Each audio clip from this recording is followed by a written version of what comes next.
Sarah Chen never imagined that her childhood karate lessons would one day save her military career and, possibly, her life. Growing up in a small town outside Portland, Oregon, she was the daughter of a Chinese immigrant father who worked double shifts at a local factory and an Irish-American mother who cleaned offices at night. Money was always tight, but her parents scraped together enough for karate classes when Sarah was 8 years old, hoping the discipline would help their shy daughter build confidence. What started as a way to combat childhood shyness became Sarah's passion. She spent hours perfecting her forms in the family's cramped garage, her father watching with quiet pride as she progressed from white belt to brown belt over 7 years. Her instructor, Master Kim, was a former Marine who taught his students that martial arts wasn't about aggression but about protecting yourself and others who couldn't protect themselves. These lessons would prove prophetic. Sarah excelled in high school, earning decent grades while working part-time at a local diner to help with family expenses. College seemed like an impossible dream until her guidance counselor mentioned military scholarships. The idea of serving her country while getting an education appealed to Sarah's practical nature and sense of duty. Her parents were terrified but proud when she announced her decision to enlist in the Army after graduation. Basic training at Fort Leonard Wood was brutal but familiar. The physical demands reminded Sarah of her most intense karate training sessions, while the mental challenges felt like extensions of the focus exercises Master Kim had taught her. She learned to strip and reassemble weapons in the dark, navigate obstacle courses in full gear, and push her body beyond what she thought possible. Her quiet determination and natural leadership abilities caught the attention of her drill sergeants, who recommended her for advanced training in military intelligence. After completing her initial training, Sarah was assigned to Fort Bragg, North Carolina, one of the Army's largest and most prestigious installations. The intelligence unit she joined was known for its rigorous standards and diverse missions. Sarah threw herself into her work, analyzing satellite imagery, translating intercepted communications, and participating in training exercises that simulated real-world scenarios. For the first few months, Sarah felt like she was living her dream. She had found her place in the military hierarchy, earned the respect of her immediate supervisors, and was making meaningful contributions to her unit's mission. She shared a barracks with 3 other female soldiers, and they quickly became close friends, supporting each other through the challenges of military life far from home. But not everyone was pleased with the increasing number of women in combat-adjacent roles. Staff Sergeant Marcus Webb was old-school military, a 20-year veteran who had served multiple tours in Iraq and Afghanistan. He believed women had no place in serious military units and made his feelings known through subtle intimidation and public embarrassment of female soldiers under his indirect command. Webb was careful never to cross obvious lines that would result in formal complaints. Instead, he used 1,000 small cuts, questioning women's physical fitness during group exercises, making comments about their emotional instability during high-stress training, and ensuring they were assigned the most unpleasant duties during field exercises. His methods were effective because they were difficult to document and, even harder to prove, were discriminatory. Sarah first encountered Webb during a large-scale training exercise designed to test the unit's readiness for overseas deployment. 500 soldiers were participating in a week-long simulation that included everything from convoy operations to intelligence gathering under combat conditions. The exercise was being observed by senior officers from multiple commands, making it a high-stakes event for everyone involved. On the 3rd day of the exercise, Sarah's team was tasked with establishing a temporary intelligence outpost in a simulated hostile environment. The work was demanding, requiring soldiers to dig defensive positions, set up communication equipment, and maintain constant vigilance for simulated enemy attacks. Sarah had been working for 18 hours straight when Webb approached her position. At first, his presence seemed routine. Staff sergeants regularly moved through training areas to observe and evaluate soldier performance. But Webb lingered near Sarah's position, watching her with an intensity that made her uncomfortable. When she looked up from the radio equipment she was calibrating, he was standing less than 3 feet away, his arms crossed and his expression hostile. "Problem with the equipment, Chen?" Webb asked, his voice carrying clearly across the training area. Several other soldiers stopped their work to listen, sensing tension in the air. "No, Staff Sergeant. Just completing the final calibration check," Sarah replied, keeping her voice steady and professional. Webb moved closer, supposedly to examine her work, but Sarah could feel the deliberate invasion of her personal space. In the civilian world, she would have stepped back or asked him to give her room to work. In the military, challenging a non-commissioned officer's positioning could be interpreted as insubordination. "Looks like you're having trouble with basic equipment operation," Webb announced loudly enough for nearby soldiers to hear. "Maybe this kind of technical work is too advanced for some people." Sarah felt her face flush with anger but kept her expression neutral. The radio equipment was functioning perfectly, and Webb knew it. This was about power and humiliation, not technical competence. She finished her calibration check in silence while Webb continued to hover, occasionally making additional comments about her struggles with the equipment. The incident might have ended there, just another minor humiliation to add to Sarah's growing list of grievances against Webb. But, as she prepared to move to her next assigned task, Webb made a decision that would change both their lives forever. Perhaps emboldened by the audience of soldiers and the high-stress environment of the exercise, he decided to escalate his harassment into something more overtly aggressive.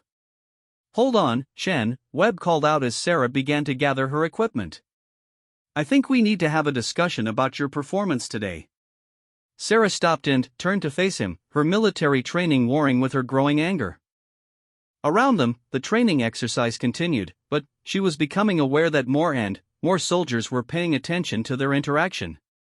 Some looked curious, others uncomfortable, but no one intervened. Webb began a loud critique of Sarah's work that bore no resemblance to reality. He claimed she had made errors she hadn't made, questioned her competence in areas where she excelled, and suggested that her presence in the unit was a liability to mission success.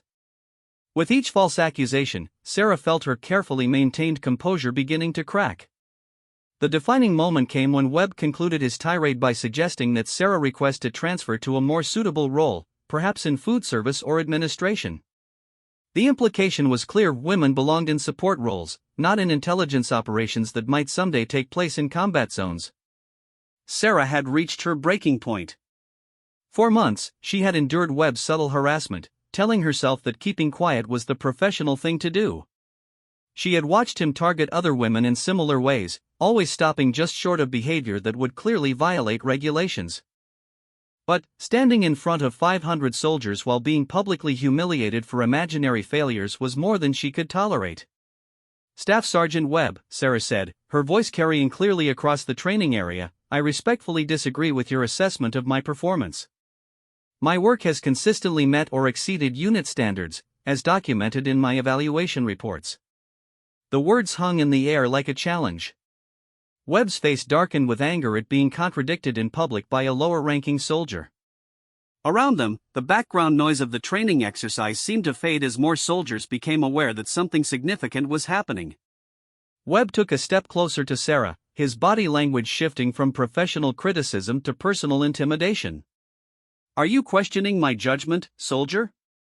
Sarah stood her ground, her martial arts training helping her maintain physical balance while her mind raced through possible responses. She knew she was walking into dangerous territory, but she also knew that backing down now would only encourage Webb's behavior toward herself and other women in the unit. "I'm stating facts about my performance record, Staff Sergeant," Sarah replied calmly. "If you have specific concerns about my work, I'm willing to address them through appropriate channels."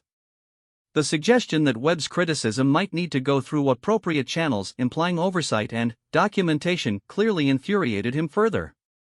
His harassment campaign had been successful precisely because it stayed below the radar of official scrutiny.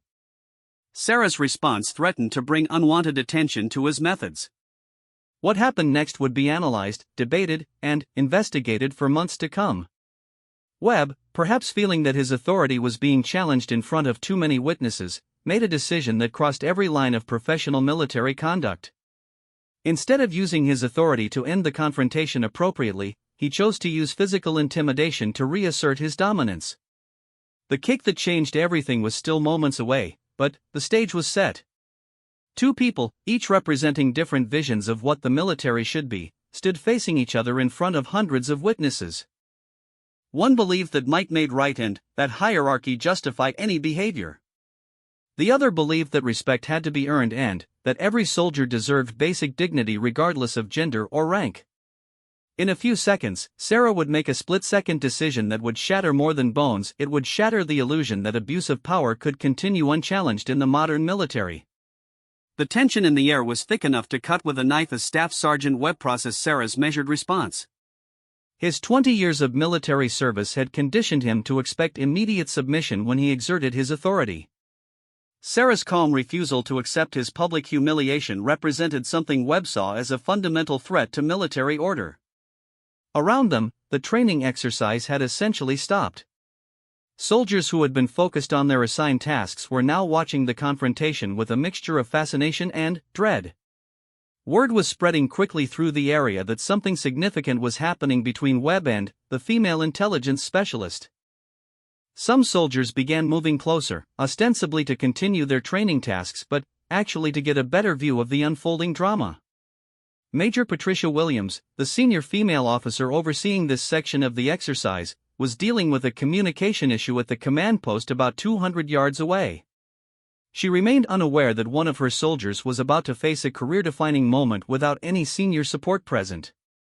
Later, Williams would replay this timing endlessly, wondering how things might have been different if she had been there to intervene.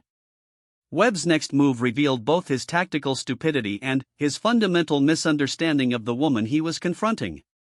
Instead of using his rank to simply order Sarah to return to her duties, which would have ended the confrontation while allowing him to save face, he chose to escalate further. His pride demanded not just compliance but visible submission. "You want to challenge my authority, Shin?"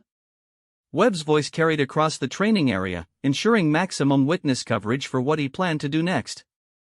"Maybe you need a reminder about how chain of command works in the real army." Sarah recognized the dangerous shift in Webb's tone and body language. Her martial arts training had taught her to read aggressive signals, and every instinct was now warning her that verbal confrontation was about to become physical. She subtly adjusted her stance, appearing to maintain military bearing while actually preparing for potential attack. The soldiers watching the confrontation began to sense the escalation as well.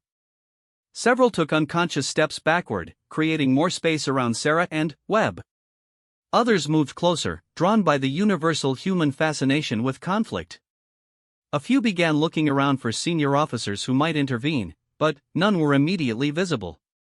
Specialist James Rodriguez, one of Sarah's closest friends in the unit, started moving toward the confrontation but was blocked by other soldiers who either wanted a better view or were trying to stay out of the way. Rodriguez would later testify that he called out a warning, but his voice was lost in the general noise of the training area. Webb's decision to escalate physically was influenced by several factors that would later be analyzed extensively during the investigation. His frustration with changing military policies regarding women in combat roles had been building for months. His personal life was also in turmoil. His wife had recently filed for divorce, partly due to his increasingly angry and controlling behavior at home. The high-stress environment of the training exercise, combined with an audience of soldiers who represented his potential legacy, created a perfect storm of bad judgment. The actual kick happened faster than most witnesses could fully process. Webb, using his superior height and weight advantage, launched a vicious side kick aimed at Sarah's ribs. The attack was clearly intended to cause pain and humiliation rather than serious injury, enough force to double her over and demonstrate his physical dominance, but not enough to result in obvious injury that would be difficult to explain later. Webb had miscalculated on multiple levels. First, he underestimated Sarah's training and reflexes. Second, he overestimated his own fighting ability. Third, and most critically, he failed to consider the legal and professional consequences of assaulting a subordinate in front of hundreds of witnesses. Sarah's response was pure instinct, drawing on 15 years of martial arts training that had become as natural as breathing. As Webb's kick approached, she didn't think about military hierarchy, potential consequences, or appropriate responses. Her body simply reacted the way Master Kim had trained it to react when facing an unprovoked attack. The defensive technique Sarah employed was called a trap and sweep in her karate style. As Webb's kick reached full extension, Sarah captured his attacking leg at the ankle and behind the knee, using his own momentum against him. In one fluid motion, she pivoted her body weight, lifted his trapped leg higher, and swept his supporting leg out from under him. The physics of the technique were simple but devastating. Webb's body weight, combined with the force of his kick and his elevated position when Sarah lifted his attacking leg, created enormous pressure when he fell. His supporting leg, caught by Sarah's sweep, was trapped beneath his falling body weight and twisted at an unnatural angle. The sound of Webb's leg breaking was audible across the training area, a sharp crack that made several soldiers wince and instinctively step back. Webb hit the ground hard, his scream of pain cutting through the background noise of the exercise like a knife. His right leg was visibly broken, bent at an angle that made even seasoned combat veterans look away. The immediate aftermath was chaos. Soldiers who had been watching with entertainment suddenly realized they had witnessed something that would have serious consequences for everyone involved. Some rushed toward Webb to provide medical assistance, while others stood frozen in shock. A few began looking around nervously, as if trying to determine whether they would be called as witnesses to something that might end careers. Sarah stood over Webb's writhing form, her own body still in a defensive posture as adrenaline flooded her system. The martial arts training that had saved her from serious injury was still operating, keeping her alert for follow-up attacks even though Webb was clearly incapacitated. For several seconds, she remained in a fighting stance while her conscious mind struggled to process what had just happened. The first person to reach Webb was Corporal Mike Thompson, a medic who had been observing the exercise from a nearby position. Thompson immediately began assessing Webb's injuries while calling for additional medical support over his radio. His preliminary evaluation confirmed what was obvious to everyone present: Webb had suffered a compound fracture of his right leg and would require immediate evacuation to the base hospital.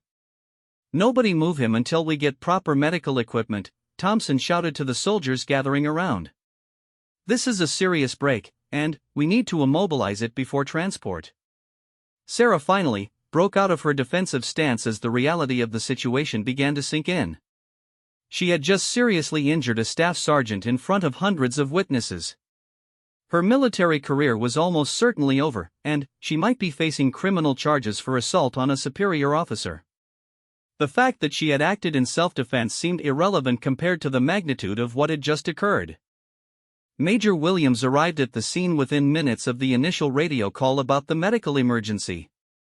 Her first priority was ensuring Webb received proper medical care, but she quickly realized she was dealing with something far more complex than a training accident.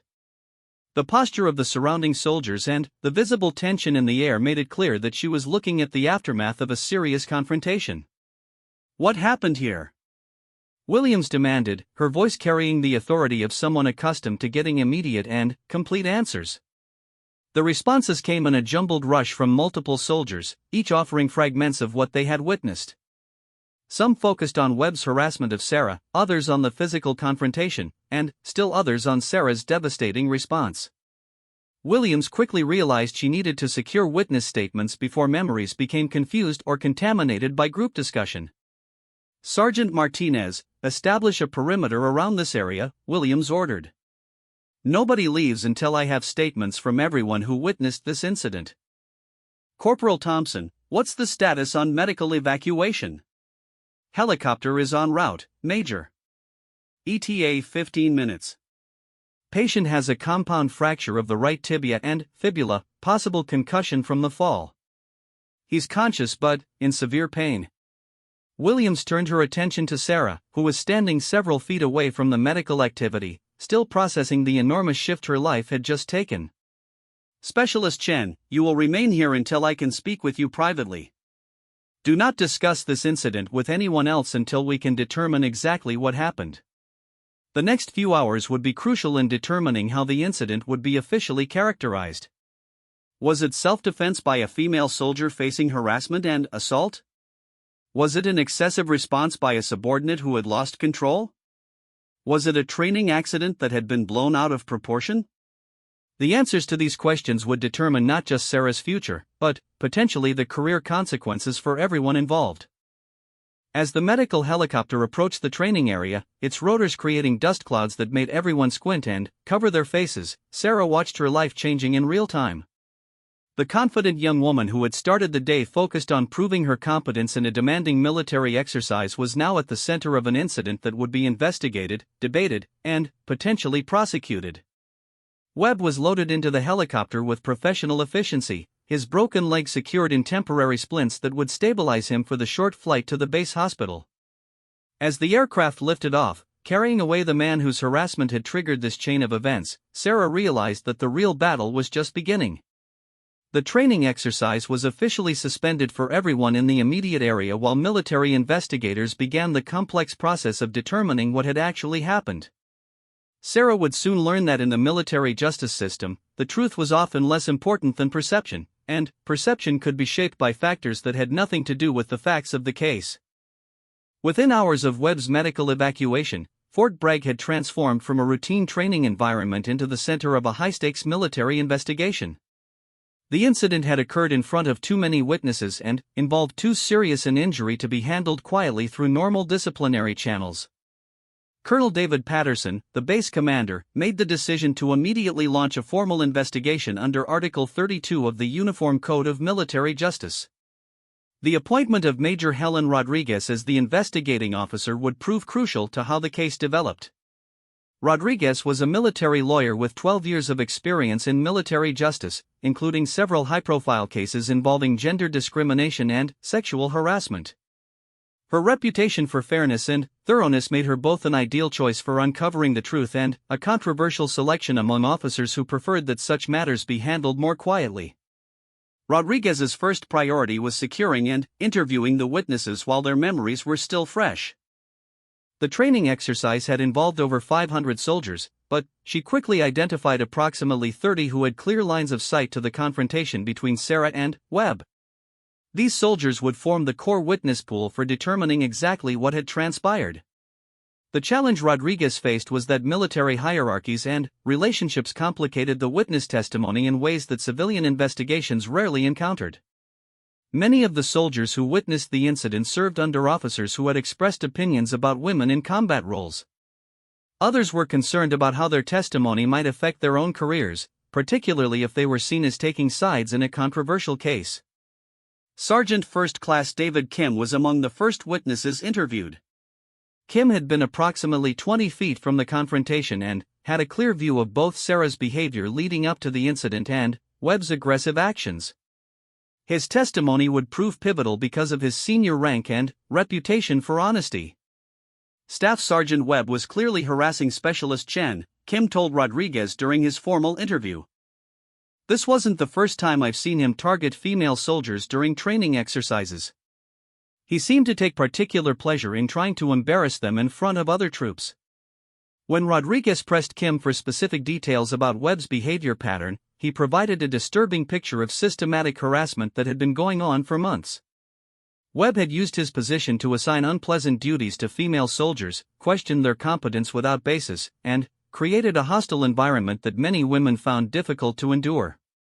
Did anyone report this pattern of behavior through official channels? Rodriguez asked. Kim hesitated before answering, revealing one of the systemic problems that had allowed the situation to escalate. Female soldiers were afraid to file formal complaints because Webb was careful not to cross obvious lines. He never used explicit language or made direct threats. Everything was subtle enough that complaints would be hard to prove and might result in retaliation. This testimony illuminated a critical aspect of the case that went beyond the immediate incident.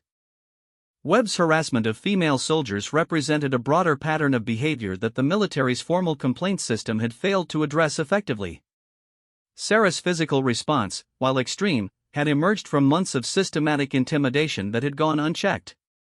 Rodriguez's interview with Specialist Jennifer Walsh, one of Sarah's closest friends, provided additional context about the psychological pressure female soldiers faced. Walsh described a culture where women were constantly tested, questioned, and evaluated more harshly than their male counterparts. Sarah never wanted to be seen as someone who couldn't handle military life, Walsh explained. She worked twice as hard as anyone else to prove she belonged.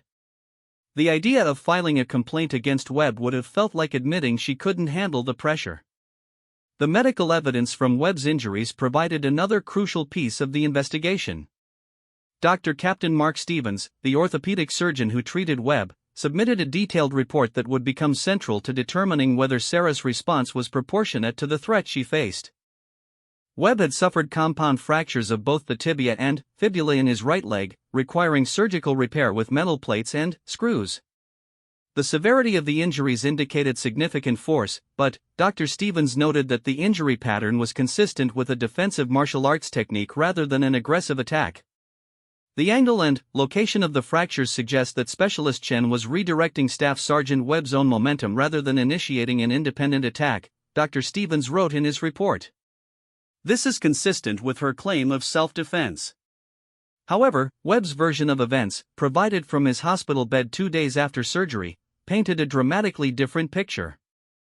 According to Webb, Sarah had become insubordinate during routine performance feedback and had attacked him without provocation when he attempted to restore discipline.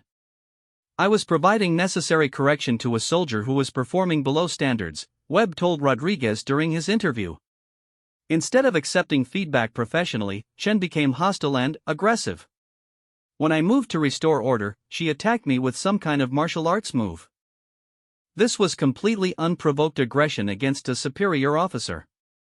Webb's account carefully omitted any mention of his harassment campaign against female soldiers or his decision to kick Sarah. His version portrayed himself as a professional non-commissioned officer who had been viciously attacked while performing his duties. The fact that he was providing this account while heavily medicated and facing the end of his military career added complexity to evaluating his credibility. The testimony that would prove most damaging to Webb came from unexpected sources. Several male soldiers who had previously remained silent about his behavior came forward during the investigation to provide accounts of harassment they had witnessed. Their willingness to speak up seemed motivated by the severity of what had occurred and a recognition that silence had enabled the situation to escalate. Corporal Robert Martinez described an incident where Webb had deliberately assigned a female soldier to night guard duty for a week straight after she had questioned one of his orders. Staff Sergeant Michael Johnson recounted multiple occasions where Webb had made demeaning comments about women's physical capabilities during training exercises. Webb created an environment where female soldiers were constantly on edge, Johnson testified. He seemed to take personal satisfaction in making their military service as difficult as possible. A lot of us knew it was wrong, but we didn't know how to address it without making things worse for the women involved.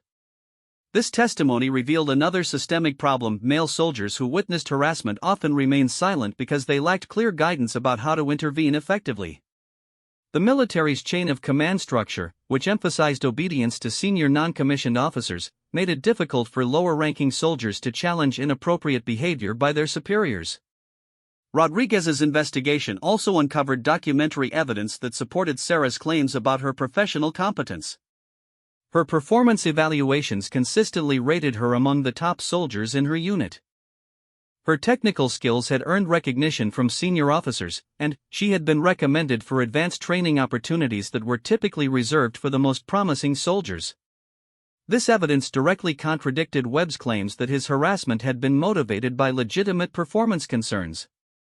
Instead, it suggested that his targeting of Sarah was based on gender rather than professional competence, a distinction that would prove crucial to how the case was ultimately resolved.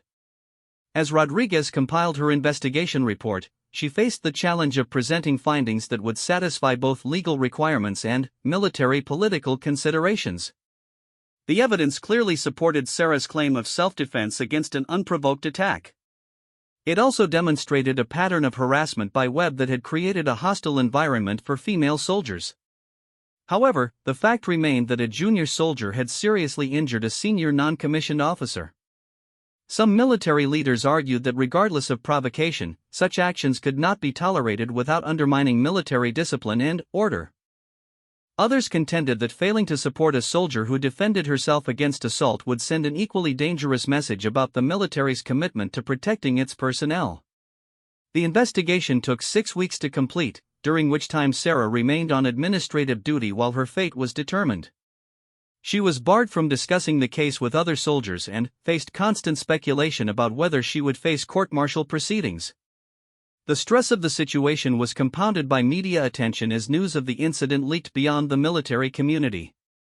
Women's rights organizations began rallying to Sarah's cause, portraying her as a symbol of resistance against military sexism.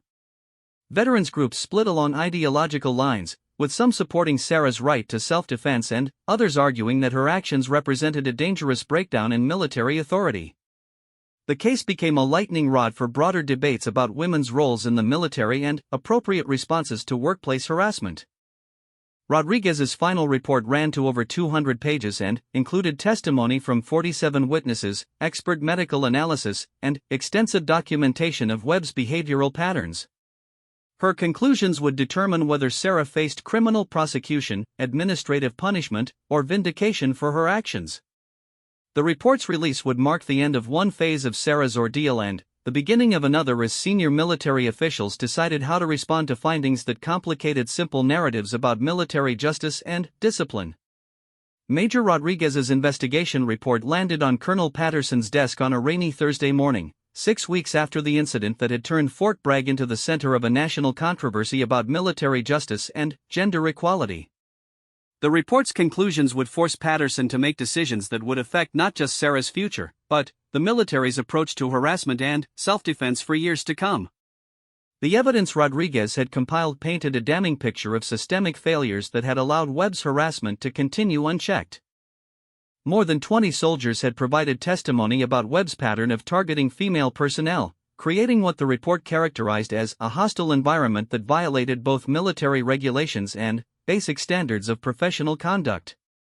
Particularly troubling to Patterson was evidence that several officers in Webb's chain of command had been aware of complaints about his behavior but had failed to take meaningful action.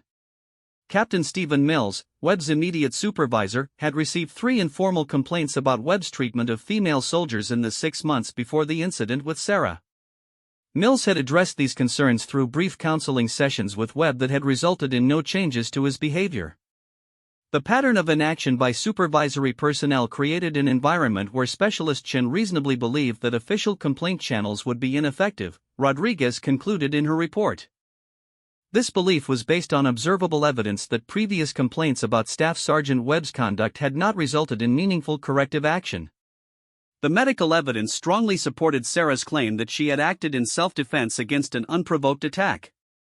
Dr. Stevens' analysis of Webb's injuries demonstrated that the force Sarah used was consistent with redirecting an incoming assault rather than initiating an attack. Video analysis by martial arts experts confirmed that Sarah's technique was defensive in nature and proportionate to the threat she faced. Perhaps most significantly, Rodriguez had uncovered security camera footage from a nearby training facility that captured portions of the confrontation. While the footage was too distant to show detailed facial expressions or hear conversation, it clearly showed Webb moving aggressively towards Sarah and making the kicking motion that triggered her defensive response.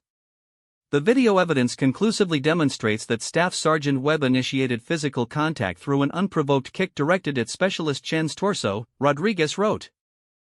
Specialist Chen's response was immediate and defensive, consistent with her training and the threat she perceived. However, Patterson faced political pressures that complicated his response to the investigation's findings. General Robert Hayes, the commanding officer of the 18 Airborne Corps, had made clear his view that maintaining military discipline required consistent consequences for soldiers who injured their superiors, regardless of the circumstances. Hayes represented a faction within the military leadership that viewed the incident as a dangerous precedent that could undermine the authority structure essential to military effectiveness. On the other side, Brigadier General Patricia Williams, the senior female officer at Fort Bragg, argued that failing to support Sarah would send a message that the military tolerated harassment and assault of its female personnel. Williams had become an advocate for Sarah's case, arguing that the young soldier represented exactly the kind of capable, resilient personnel the military needed to recruit and retain. The case had also attracted attention from civilian authorities and media outlets that were following the story closely. Senator Elizabeth Warren had sent a letter to the Secretary of Defense requesting information about the military's response to the incident. Major news organizations were preparing feature stories about harassment in the military, with Sarah's case serving as a central example. Patterson's decision would ultimately depend on his interpretation of military justice principles and his assessment of the broader implications for military culture. After reviewing Rodriguez's report, consulting with his legal advisors, and considering the political ramifications, Patterson made a choice that would surprise both Sarah's supporters and critics. Rather than pursuing court-martial proceedings against Sarah or simply dismissing the case, Patterson decided to convene a formal Article 32 hearing, essentially a military equivalent of a grand jury proceeding. This hearing would allow both sides to present their cases before an impartial military judge who would determine whether sufficient evidence existed to proceed with criminal charges. The decision to hold a formal hearing reflected Patterson's recognition that the case had become too high-profile and controversial to resolve through administrative action alone. A public hearing would provide transparency and due process while allowing the military to demonstrate its commitment to fair treatment of all personnel involved. Sarah received notification of Patterson's decision during a meeting with her assigned military defense attorney, Captain Lisa Park. Park had been preparing for multiple scenarios, but the decision to hold a formal hearing meant that Sarah's case would receive the kind of thorough legal examination that could either vindicate her completely or result in serious criminal charges. "This is actually good news," Park explained to Sarah during their meeting. "A formal hearing means the command takes your self-defense claim seriously. If they were planning to railroad you, they would have simply proceeded directly to court-martial." The hearing was scheduled for 8 weeks later, giving both sides time to prepare their cases and gather additional evidence. Park immediately began preparing a defense strategy that would emphasize Sarah's exemplary military record, the pattern of harassment she had endured, and the immediate threat posed by Webb's unprovoked attack. Meanwhile, the prosecution team, led by Major Thomas Mitchell, faced the challenge of proving that Sarah's response was excessive and criminal despite the overwhelming evidence of Webb's aggressive behavior. Mitchell's strategy would focus on military discipline and the argument that personal provocation did not justify serious physical assault against a superior officer. As news of the formal hearing spread through the military community and beyond, Sarah found herself at the center of a media firestorm that went far beyond her individual case. Women's rights organizations organized rallies in her support. Veterans groups held competing demonstrations arguing for different interpretations of military justice and order. Sarah's parents traveled to North Carolina to support their daughter through what had become the most challenging period of her life. Her father, who had always been proud of his daughter's military service, struggled to understand how doing her job and defending herself had resulted in potential criminal charges. "I taught her to stand up for herself and protect others," he told reporters who had gathered outside the base. Now the military wants to punish her for using those lessons to defend herself against someone who was attacking her. What kind of message does that send to other women who want to serve their country? The weeks leading up to the hearing saw intense preparation by both legal teams. Park conducted extensive interviews with witnesses, analyzing their testimony for consistency and credibility. She also arranged for expert testimony from martial arts instructors and military psychologists who could explain the reasonableness of Sarah's response under extreme stress. Mitchell's preparation focused on military regulations and the argument that alternative responses were available to Sarah that would not have resulted in serious injury to a superior officer. He planned to argue that Sarah's martial arts training made her response more dangerous and that she bore responsibility for using excessive force. 2 weeks before the hearing, Sarah's case received an unexpected boost when Master Kim, her childhood martial arts instructor, volunteered to testify on her behalf. Kim, now in his 70s, had followed Sarah's military career with pride and was appalled to learn that her defensive training was being portrayed as aggressive behavior. "I taught Sarah that martial arts is about protection, not aggression," Kim told reporters. "The technique she used was purely defensive, designed to stop an attack and protect herself from harm. In 35 years of teaching, I have never seen a clearer case of appropriate self-defense." Kim's testimony would be crucial because it provided expert validation of Sarah's claim that her response was reasonable and proportionate. His reputation in the martial arts community and his status as a former Marine gave his opinions additional weight with military audiences. As the hearing date approached, Sarah struggled with the surreal nature of her situation. The confident young woman who had enlisted to serve her country now faced potential criminal prosecution for defending herself against assault. The support she had received from women's organizations and fellow female soldiers provided some comfort, but she remained aware that her entire future depended on the outcome of legal proceedings that would scrutinize every second of the confrontation with Webb. The night before the hearing, Sarah's unit held an informal gathering to show their support. More than 50 soldiers attended, including many who had served with Sarah and witnessed her professionalism and dedication. Their presence demonstrated that despite the controversy surrounding her case, Sarah retained the respect and support of the people who knew her best as a soldier and colleague. The formal hearing would begin the next morning with testimony from the key witnesses who had observed the confrontation. Sarah's fate would ultimately depend on whether a military judge found that her split-second decision to defend herself was reasonable under the circumstances or whether the demands of military discipline required her punishment regardless of Webb's provocative behavior. The hearing began at 0800 hours on a crisp November morning in the largest courtroom at Fort Bragg. Lieutenant Colonel Maria Santos, the presiding military judge, had been selected specifically for her experience with complex military justice cases and her reputation for fairness across gender lines. The courtroom was packed with military personnel, legal observers, and media representatives who recognized the national significance of the proceedings. Sarah entered the courtroom wearing her dress blue uniform, her ribbons and decorations a visible reminder of her exemplary service record. Despite the stress of the previous months, she maintained the bearing of a professional soldier as she took her seat beside Captain Park. Across the aisle, Major Mitchell represented the prosecution's case that military discipline required consequences regardless of the circumstances that led to Webb's injury. Lieutenant Colonel Santos opened the proceedings by emphasizing that the hearing would focus solely on legal questions about Sarah's actions during the confrontation with Webb. This hearing will determine whether sufficient evidence exists to support criminal charges against Specialist Chen, Santos announced. Personal opinions about military policy or gender relations are not relevant to our legal analysis. The prosecution's opening statement, delivered by Major Mitchell, focused on the severity of Webb's injuries and the argument that alternative responses were available to Sarah. Mitchell argued that her martial arts training made her response particularly dangerous and that military discipline required soldiers to exhaust other options before using potentially lethal force against superiors. Specialist Chen chose to respond to a verbal confrontation with a violent technique that shattered Staff Sergeant Webb's leg and ended his military career, Mitchell told the court. While we acknowledge that harassment is unacceptable, the appropriate response was to file formal complaints through established channels, not to seriously injure a senior non-commissioned officer. Captain Park's opening statement painted a very different picture of the incident, emphasizing the pattern of harassment that preceded the confrontation and Webb's decision to escalate to physical assault.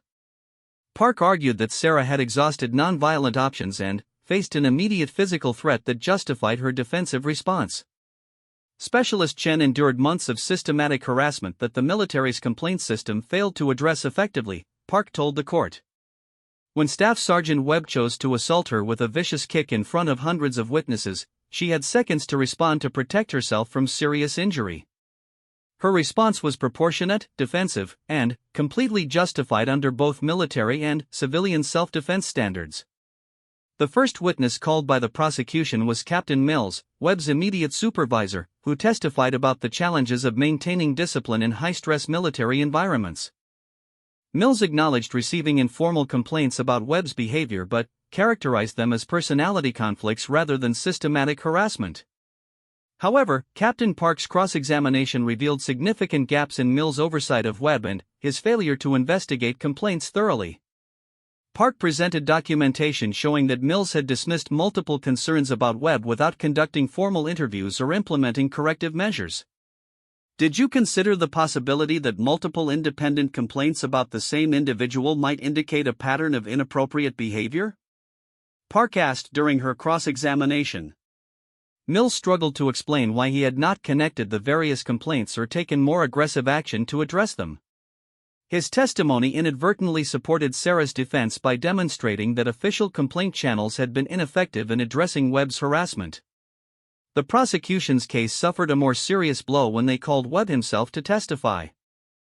Still using crutches and clearly uncomfortable, Webb attempted to maintain his version that Sarah had attacked him without provocation during routine performance counseling.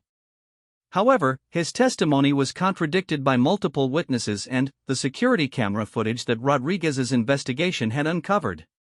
Under cross-examination by Captain Park, Webb was forced to acknowledge that he had kicked Sarah but claimed it was a light disciplinary tap intended to get her attention. This admission directly contradicted his earlier statements that Sarah had attacked him without any physical provocation. So you admit that you initiated physical contact by kicking Specialist Chun? Park pressed. It wasn't a kick, Webb insisted. It was just a touch to get her to pay attention during counseling. Park then introduced expert testimony from Master Kim and Dr. Stevens that demonstrated the force required to cause Webb's injuries was consistent with deflecting a significant attack rather than responding to a light touch. This testimony effectively demolished Webb's credibility and supported Sarah's claim of self-defense.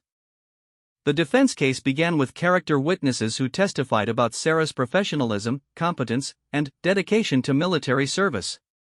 Her commanding officer, Major Patricia Williams, provided particularly powerful testimony about Sarah's contributions to the unit and her reputation for handling difficult situations with maturity and restraint.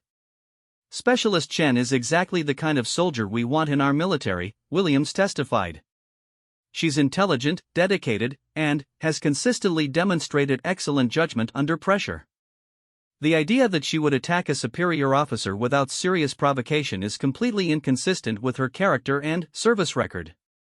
The most compelling testimony came from the soldiers who had witnessed the confrontation directly.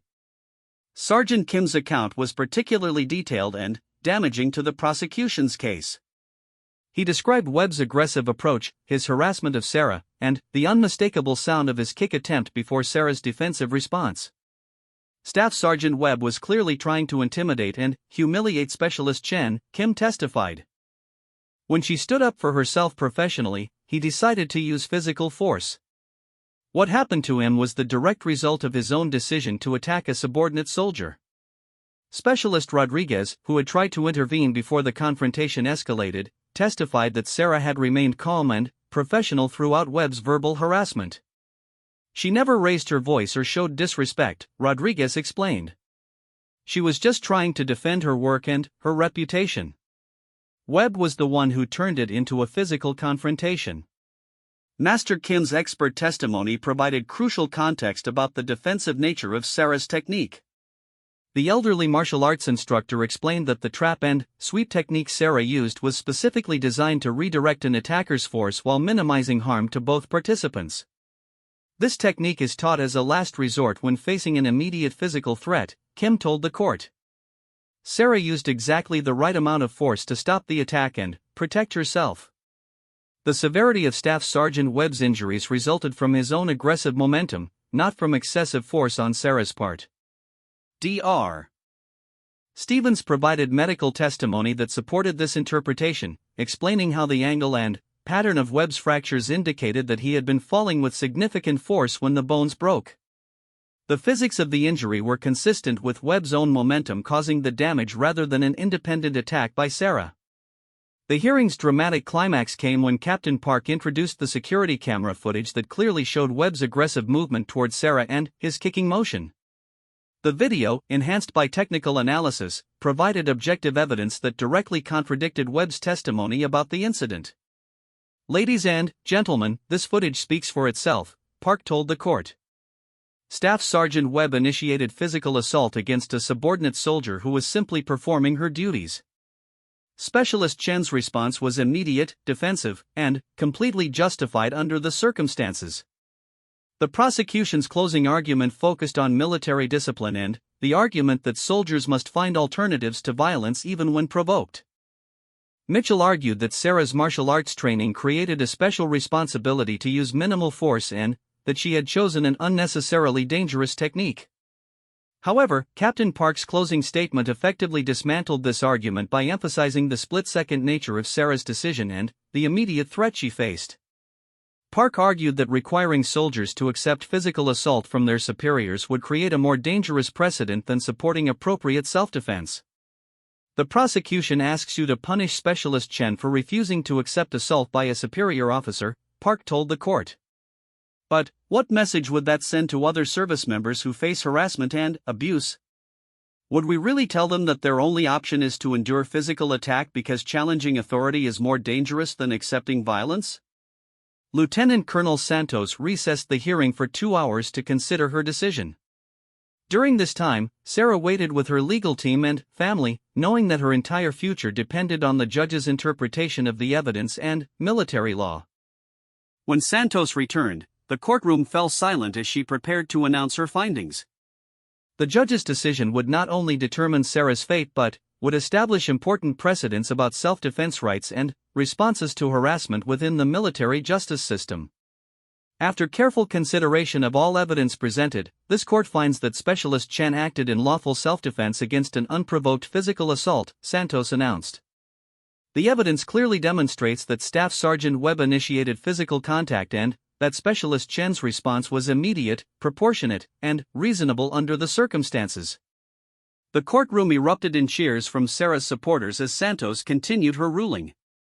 Furthermore, this court finds that the pattern of harassment preceding this incident contributed to the hostile environment that led to this confrontation. The failure of supervisory personnel to address documented concerns about Staff Sergeant Webb's conduct represents a systemic failure that must be addressed to prevent similar incidents. Santos concluded by dismissing all charges against Sarah and recommending that she be returned to full duty status immediately. The judge also recommended that the command conduct a comprehensive review of harassment complaint procedures and supervisory training to prevent similar incidents in the future. The aftermath of the hearing saw Sarah's complete vindication and return to active duty. Webb was medically retired from the Army due to his injuries and faced potential civilian charges for assault. Several officers in his chain of command received formal reprimands for their failure to address his harassment effectively. Sarah's case became a landmark precedent for military self-defense law and contributed to significant reforms in harassment complaint procedures. Her courage in standing up to abuse, both during the initial confrontation and throughout the legal proceedings, inspired other military personnel to speak out against inappropriate behavior. 6 months after the hearing, Sarah was promoted to sergeant and selected for advanced leadership training. She had not only survived the most challenging period of her military career but had emerged as a symbol of integrity and courage that would define her continued service to her country.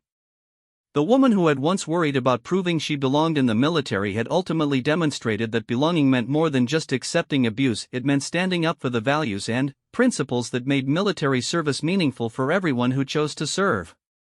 Some moments define us. They arrive without warning, demanding we choose between who we've always been and who we're meant to become. For Sarah Chen, that moment came on a dusty training ground in front of 500 soldiers, when a superior officer's boot swung toward her ribs with the full weight of military tradition behind it. What happened next would shatter more than bones, it would break open a conversation about power, respect, and the price of standing up when the whole world expects you to fall down. This isn't just a story about self-defense. It's about a young woman who refused to accept that her uniform made her less human, her gender made her less worthy, and her rank made her less deserving of basic dignity. In those split seconds between the kick and its consequences, Sarah didn't just defend herself, she defended every person who had ever been told to take it, accept it, and be grateful for the opportunity to serve despite the abuse. The sound of breaking bone would echo far beyond that training ground, rippling through military halls, courtrooms, and the hearts of everyone who heard this story. Because sometimes, the most powerful act of courage isn't charging into battle, it's simply refusing to let someone else's violence define your worth.